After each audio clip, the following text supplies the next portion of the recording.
উচ্চ মাধ্যমিক 2024 ভূগোল পরীক্ষার ঠিক আগের মুহূর্তে নিয়ে চলে এলাম সম্পূর্ণ ভূগোল বই থেকে বাছাই করা সেরা 50টি এমসিকিউ টাইপ প্রশ্ন ও সাথে তার উত্তর। এখানে থাকা প্রতিটা প্রশ্ন ভীষণ গুরুত্বপূর্ণ, কাজেই খুব ভালো করে প্রশ্নগুলি পড়ে নেবে। প্রথম থেকে একের পর এক প্রশ্নগুলো দেখে নেওয়া যাক। একের দাগের প্রশ্ন, অদ্রবণীয় লৌহ যৌগের দ্বারা সৃষ্ট ভূপৃষ্ঠে সঞ্চিত কর্দমাক্ত লোহিত বর্ণের মৃত্তিকাকে বলা হয়, উত্তর হবে টেরারোসা। দ্বিতীয় প্রশ্ন, ভারতের একটি উল্লেখযোগ্য কাস্ট অঞ্চল হলো, উত্তর হবে চেরাপুঞ্জি। পরের প্রশ্ন, চুনাপাথর গঠিত গুহার দ্রবীভূত চুন তির্যকভাবে বৃদ্ধি পেলে যে ভূমিরূপটি গঠিত হয় তা হলো, উত্তর হবে হেলিকটাইট। পরের প্রশ্ন, ভৌমজলের ক্ষয়ের ফলে উপপৃষ্ঠীয় খাঁজগুলিকে বলে, উত্তর হবে ল্যাপিস। কোনো দ্বীপ যখন সামুদ্রিক সঞ্চয়ের ফলে মূল ভূখণ্ডের সঙ্গে যুক্ত হয় তখন সংযোগকারী ভূমিরূপকে বলে, উত্তর হবে টম্বলো। যে প্রক্রিয়ায় প্লাবনভূমি গঠিত হয়, উত্তর হবে আরোহণ। গ্রেড কথাটি প্রথম ব্যবহার করেন, উত্তর হবে গিলবার্ট। বর্তমান ভূগঠনের সঙ্গে সামঞ্জস্য নেই এমন নদীকে বলে, উত্তর হবে অধ্যারোপিত নদী। মৃত্তিকা সৃষ্টির একটি নিষ্ক্রিয় নিয়ন্ত্রক হল, উত্তর হবে ভূপ্রকৃতি। নদীর পুনর্যৌবন লাভের সময় নিক বিন্দুতে সৃষ্টি হয়, উত্তর হবে জলপ্রপাত।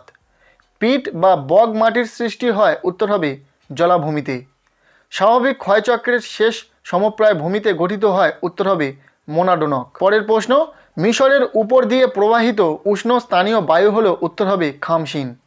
এল নিনো এক প্রকার, উত্তর হবে উষ্ণ সমুদ্র স্রোত।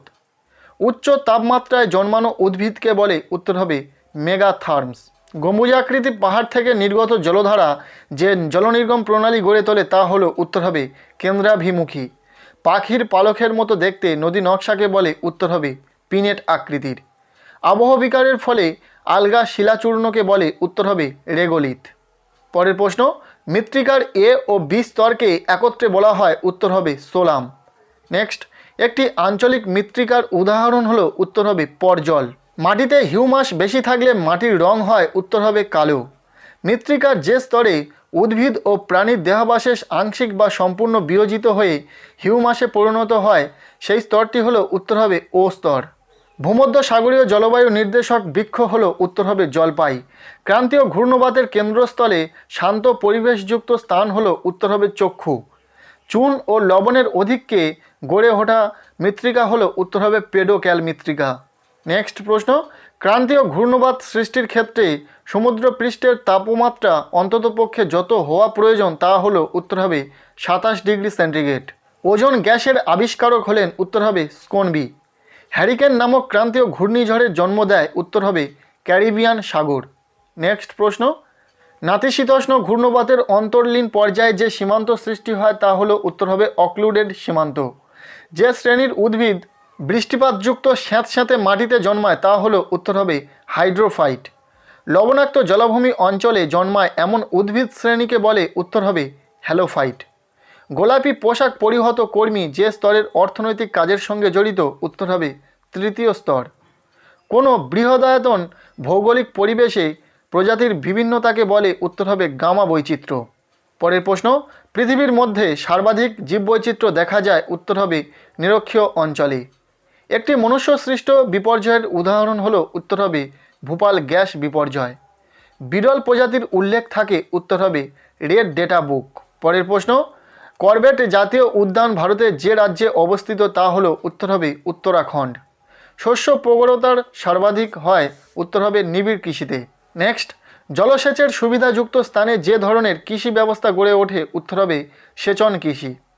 কানহা ব্যাঘ্র প্রকল্পটি অবস্থিত, উত্তর হবে মধ্যপ্রদেশ। শস্য সমন্বয় ধারণার অবতারণা করেন, উত্তর হবে জেসি উইভার। পরবর্তী প্রশ্ন, ভারতের নীল বিপ্লব যে উৎপাদনের সাথে জড়িত তা হলো, উত্তর হবে মাছ। খাদ্য প্রক্রিয়াকরণ শিল্পে ভারতের যে রাজ্য প্রথম, উত্তর হবে পশ্চিমবঙ্গ। 12 মাস পাওয়া যায় এমন ফলের চাষকে বলে, উত্তর হবে পোমাম কালচার। সম পরিবহন ব্যয়যুক্ত রেখাকে বলে, উত্তর হবে আইসোটিম। আমেরিকা যুক্তরাষ্ট্রে উদ্যান কৃষিকে বলা হয়, উত্তর হবে ট্রাক ফার্মিং। মালয়েশিয়ার একটি গুরুত্বপূর্ণ শিল্প হলো, উত্তর হবে রবার। ভারতের বৃহত্তম লৌহ ইস্পাত কারখানাটি অবস্থিত, উত্তর হবে ভিলাইতে। নেক্সট প্রশ্ন, টাইফুন নামে ক্রান্তীয় ঘূর্ণিঝড়টি পশ্চিমবঙ্গ ও বাংলাদেশে পরিচিত যে নামে, উত্তর হবে কালবৈশাখী। ভারতের শ্বেত বিপ্লবের জনক হলেন, উত্তর হবে ডক্টর ভার্গিস কুরিয়েন। এই ছিল 50টি এমসিকিউ টাইপ প্রশ্ন। এছাড়াও আরও 2-4টি প্রশ্ন এখানে রয়েছে, সেগুলোও তোমরা দেখে যাও। সো এই ছিল আজকের এই বিশেষ ভিডিও। এমসিকিউ টাইপ প্রশ্নে সেইভাবে কোনো রকম সাজেশন হয় না, তবে আমরা শুধুমাত্র চেষ্টা করেছি সম্পূর্ণ বই থেকে বাছাই করা কিছু সেরা প্রশ্ন তোমাদের সাথে শেয়ার করার। তাই এই প্রশ্নগুলো তো অবশ্যই পড়বে, এর পাশাপাশি যে কোনো সহায়িকা বই থেকে এমসিকিউ টাইপ প্রশ্নগুলো খুব ভালো করে দেখে যাবে। আজকের এই ভিডিওটি এতটুকুই। কেমন লাগলো ভিডিওটি অবশ্যই কমেন্টের মাধ্যমে জানাও। ভিডিওটি ভালো লেগে থাকলে লাইক করো, আমাদের এই চ্যানেলে নতুন হয়ে থাকলে অবশ্যই চ্যানেলটিকে সাবস্ক্রাইব করে রাখো এবং পারলে ভিডিওটি বন্ধুদের সাথে প্রচুর শেয়ার করে দাও।